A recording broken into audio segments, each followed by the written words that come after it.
আসিফ মাহতাব বলেন, সরকার গঠন করার পর প্রাইভেট বিশ্ববিদ্যালয়, মাদ্রাসা, জনগণ, রাজনৈতিক দল কারো মতামত না নিয়ে উপদেষ্টা করা হয়েছে। স্বৈরাচারের দোষরদেরকে বলা হয়েছে তারা ছাত্রদের দ্বারা নিয়োগ প্রাপ্ত হয়েছে, কিন্তু সেই ছাত্রদের মধ্যে কি আমাদের প্রাইভেট বিশ্ববিদ্যালয়ের ছাত্র নেতারা ছিল? আমি মনে করি প্রাইভেট বিশ্ববিদ্যালয়ের সবার প্রতি বৈষম্য করা হয়েছে। এর মাধ্যমে তাদের সর্বোচ্চ ত্যাগ এবং অবদান অস্বীকার করা হয়েছে। তিনি বলেন, সরকার গঠন করার পর পাবলিক বিশ্ববিদ্যালয়ের ছাত্রদের উপদেষ্টা করা হলো, অথচ তাদের থাকার কথা ছিল বিশ্ববিদ্যালয়ে।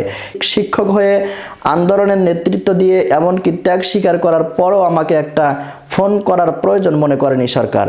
দেশ স্বাভাবিক করার জন্য আমার থেকে কোনো পরামর্শ নেওয়ার প্রয়োজন হয়নি।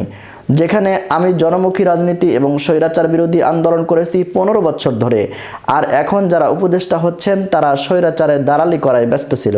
আসিফ মাহতাব বলেন, আমি এই সরকারের নিয়োগ নেব না। আমাকে যদি ছাত্র জনতা নিয়োগ দিতে চায় তাহলে আমি ছাত্র জনতার নিয়োগ প্রাপ্ত হব। সেটা সম্পূর্ণভাবে নির্ভর করবে জনগণের উপর। তবে একটা জিনিস মাথায় রাখবেন, আমি আন্দোলনের সময় মরতে গিয়েছিলাম, উপদেষ্টা হওয়ার জন্য যাইনি।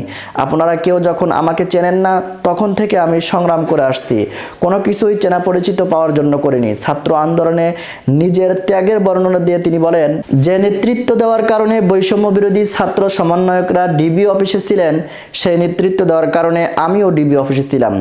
আমরা ঠিক একই সময়ে একই অফিসে ছিলাম।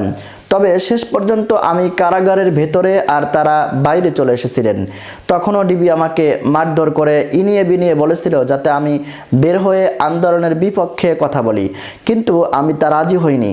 রাজি হলে হয়তো আগেই ছাড়া পেয়ে যেতাম।